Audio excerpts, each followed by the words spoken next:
Assalamualaikum, grateful. Good day and good evening po sa lahat ng nasa Middle East. And meron lang akong napanood ngayon sa social media na nagtitrending about dun sa batang namatay na I think nasa 7 to 8 years old dahil sa bad bacteria. Ayon sa mga nabasa ko sa comment section, ang kinamatay niya ay dahil sa bad bacteria. And meron na din nagtanong doon sa mismo nanay nung bata at sinagot niya yung nagtanong. And yun nga po yung reason ay bad bacteria. So, ang tanong ng iba kung saan nanggagaling yung bad bacteria. So, maraming maraming pwedeng panggalingan po ng bad bacteria. So, isa na din yung nabanggit niya doon na mga fast food at saka processed food.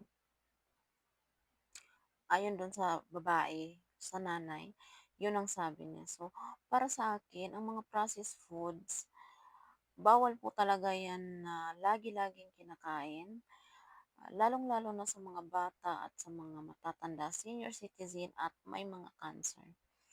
Sa mga cancer patients, binabawal talaga nila ang kumain ng mga processed foods or mga contaminated food, yung mga basta dumaan pa po sa machine like galing sa halimbawa galing sa Maynila, puntang Mindanao.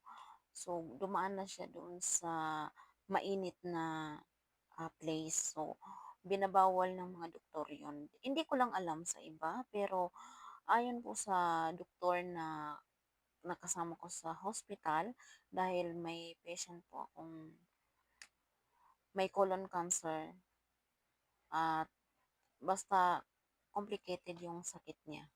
Then, yun, do'n ko nalaman na isa po 'yun sa mga pinagbabawal. Then, ang mabigay ko lang advice para sa mga mommy, sa mga guardian na huwag niyo masyadong pakainin yung mga anak niyo or hayaan kumain ng mga processed foods. Ano po yung example ng processed foods like nasakan na hotdog, mga ham, yan po ay mga processed food. So, wala naman sigurong masama kung 2 times a week. Mas okay po 'yun, mas the best 'yun. At saka sa mga nag-iihaw-ihaw, iwasan niyo po yung mga anak niyo na laging kumakain ng mga hotdog, gaya po ng mga 'yan, 'wag masyado pakainin yung mga bata dahil hindi talaga maganda sa katawan nila 'yon. At yung iba kasi ginagawa nilang reason na para bang sorry sa matatamaan.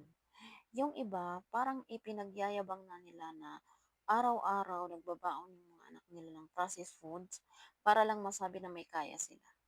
Or yung ibang mga nanay naman, katwiran, katwiran nila, ibinibigay nila yon lagi-lagi sa mga anak nila dahil hindi nila natikman nung kabataan nila. Kaya binibigay nila sa mga bata. So, wala naman siguro masama doon. Ang gagawin lang ay maintain lang. Kumbaga, 'wag araw-arawin. Kasi hindi ko naman sinasabing bawal.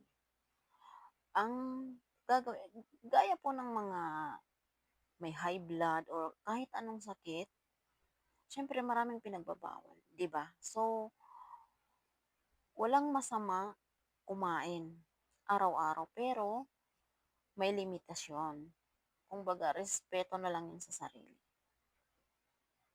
Walang pinagbabawal na pagkain as in bawal talagang kainin. Ang advice ng mga doktor, i-maintain niyo yung pagkain. Dapat kung ano lang yung dapat na kainin niyo, yung dami, dapat yun lang, 'wag sumobra. Gaya ng example, yung mga bawal kumain ng mga matataas ang kolesterol or binabawalan kumain ng mga karne, binabawalan kumain ng madaming basta mga kung anong pagkain yan na bawal sa kanila. So, ang gagawin lang, konti-konti lang, so pwede na yun. Kaya, ang gagawin niyo po sa mga anak niyo, huwag niyo silang sanayin kumain ng kumain lagi ng processed food. Bantayan niyo din sa school dahil hindi natin maiiwasan na maraming nagtitinda ng gano'n. So, iwas na lang po. Dahil ayon dun sa napanood ko, yun ang problema ay bad bacteria. Kaya ang mga anak niya siyempre alam niyo na yun, mga basic na yun na ginagawa na bago kumain, maghugas ng kamay. So, alam na natin yan, hindi na kailangan i-explain pa yan. Pero kayo ang mag-explain doon sa mga bata. At sa mga senior citizen, wag niyo rin po silang hayaan lagi kumain ng mga processed foods. Lalo na po kung may mga karamdaman sila, like yung mga cancer patient, iwasan niyo po na laging kumakain ng mga processed foods. Kasi hindi po maganda sa kalusugan nila. Especially sa may mga colon cancer. And yun lang. Thank you.